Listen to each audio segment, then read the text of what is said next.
जब सुने के होई भोजपुरी गाना बस बजे के चाही गाना।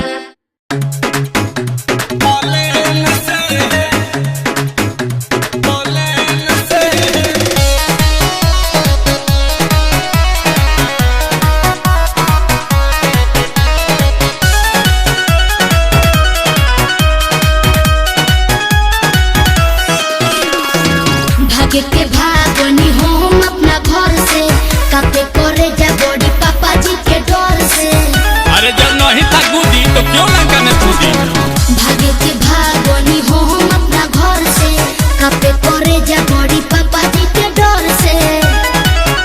अब हमरा के तू पहुंचा दो अरे सही सलामत बैठा दो घरवा फेन से। अरे काहे रे इतना डर काहे रही है, हम समझ ना है। ना हमरा बहुत डर लगता, पहुंचा दो। लैलियो तारेन से रे सुगिया घुमैलियो प्लेन से।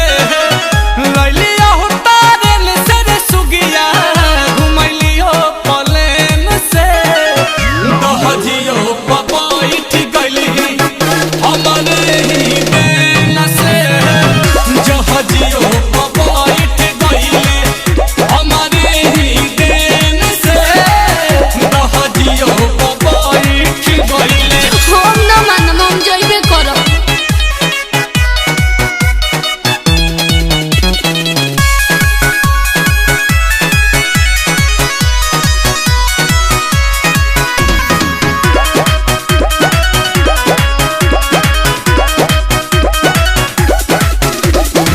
कि भागे के प्लानिंग पहले तू ही रहल कइले। आ तब काहे छोट मोट धमकी से डराइले। अरे हमरा अपना जान के चिंता नहीं है, तहरा जान के टेंशन बा। जज्बा तुम्हें अकेले कर मत कोई। अब बुझाता गार जीवन संगे घात कोई। घर खोजत होई हमर माई रातों दिन लेके दिया सलाई लमटे न से। अरे फेरे खाली सोच ले बरेन से। न पहुँचेबो तो देही पर गिरा लेब किरासन जर केन से।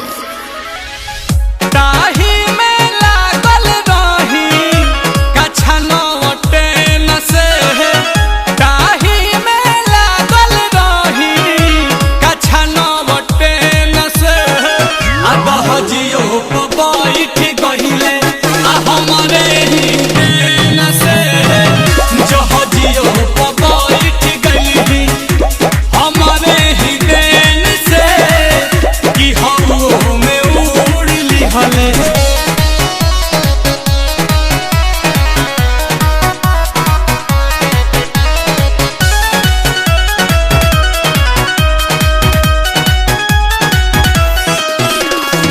कि तिहले दिन तो संगे सुतले अब काहे उबाले।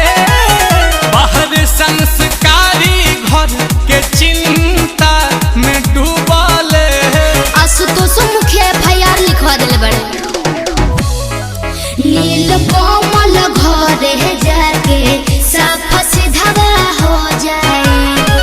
ना तो हाले बिन बिया है हम विधवा हो जाए।